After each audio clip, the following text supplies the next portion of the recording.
behind the couch, drinking in the warmth that came from the flames in the gigantic fireplace. I hoped to Tara that it would warm me. I felt like I'd frozen over. A servant had stoked the fire early this morning.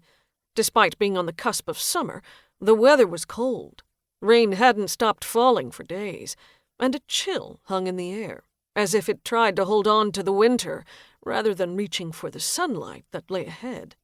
I'd opened the drapes that covered the tall ogival arched windows in my cathedral this morning, and shivered at the cold it let through. "Here," Ellie held out a parcel, wrapped in silk and tied with a ribbon. "Dex sent it." I smiled, despite my panicked state of mind.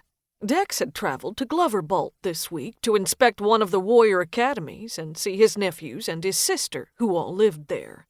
When he went, he always brought me something back. When I pulled the ribbon, the silk unfurled, and I held bags of herbs in my hand. They were for the tea I brewed. I pressed them against my nose and breathed in deeply. The scent of the herbs was divine, bringing along with them the scent of the ocean. I looked at Ellie, and a small smile rested on her lips. She didn't say anything, and neither did I. We both knew Dex and I had a special relationship.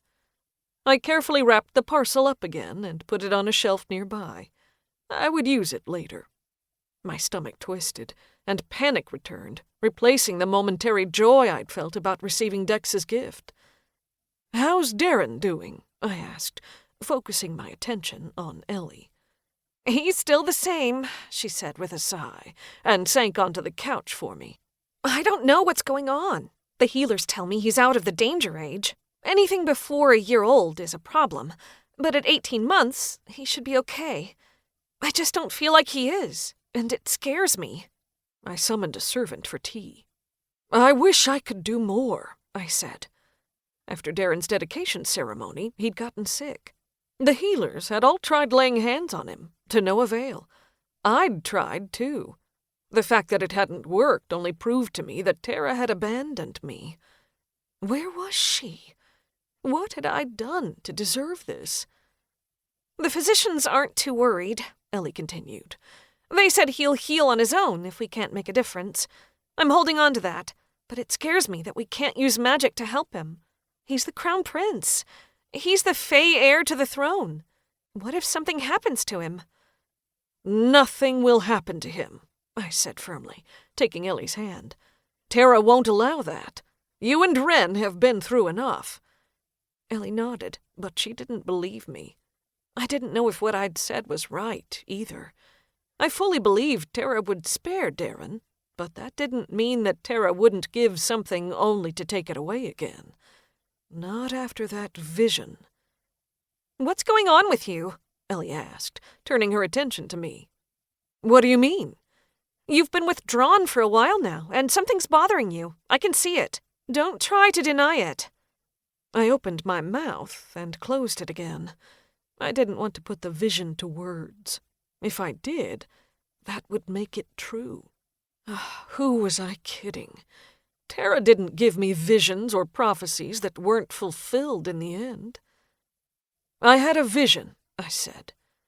The servant brought our herbal tea, and I waited for her to put the silver tray on the coffee table and leave again before I continued. Ellie waited in silence for me to speak. I wished she would fill it with something else, but she wanted to hear me out. She was a wonderful friend.